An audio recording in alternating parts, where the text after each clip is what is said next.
So the dust has settled on two incredible races here in London.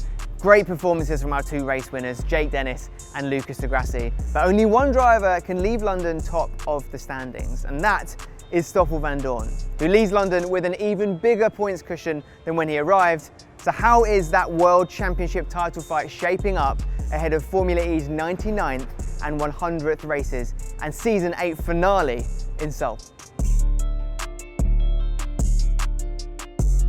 Heading into the final weekend and inaugural Hannah Bank Seoul E-Prix double-header, Mercedes EQ Stoffel Vandoorne leads by 36 points. Last season, only 17 points separated the top 6 going into the finale.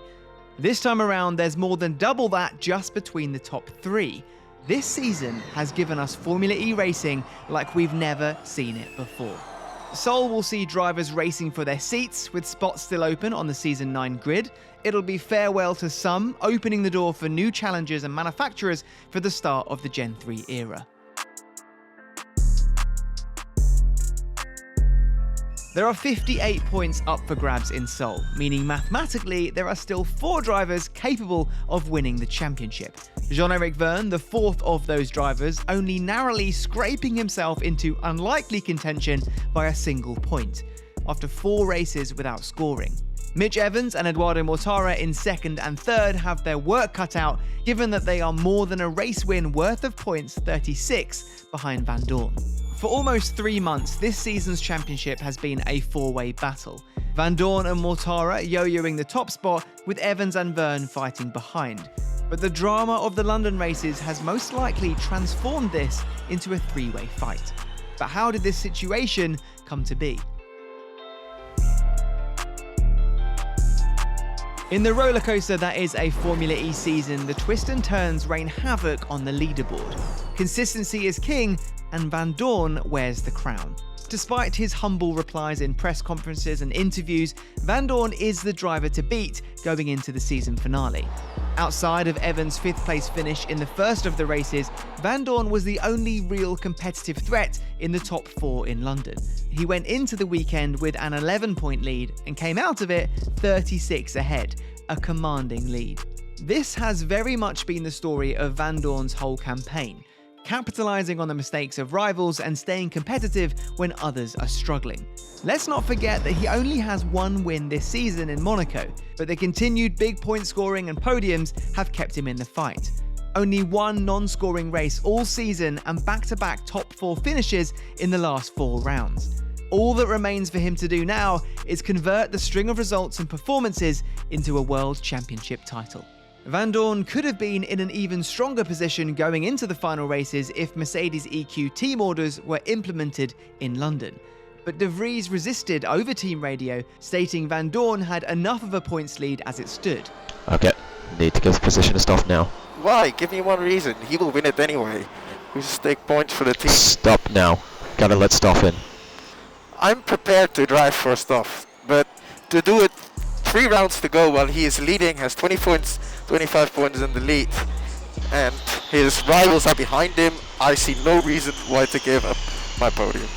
No reigning champion likes to hand over track position, but if the title race comes down to a handful of points, calls like that could be vital, and it'll be for team principal Ian James to negotiate with his drivers between here and the finale.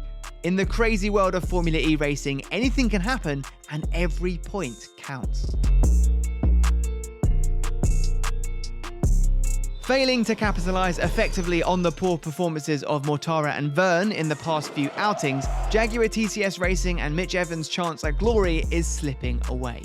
The extra time DNF in London following Evans' most promising season yet may have cost them a shot at the championship by the same cruel fate and component issue that did the same thing last season. And Evans doesn't move, and he's been hit! Mitch Evans has been hit by Edoardo Mortara! Without the inverter breakdown, Evans was on track to minimise Vandoorne's lead to just 22 points going into Seoul, having climbed up 10 positions. The dip in 1-lap pace during qualifying once again left Evans with a lot of work to do during the race, pushing the car on the unforgiving, physically demanding London circuit. The only way Evans is going to keep this dream alive is to qualify well in both races in Seoul and outscore Vandoorne and Mortara by a decent margin, leaving it until the race to make up positions and points, although the method that got Evans into second in the standings has far greater risk, with only 2 races to go and Vandoorne's points lead. We've seen him do it before in Rome, but the stakes are much higher this time around. Only 5 points behind Evans is Edoardo Mortara with a remote title hope.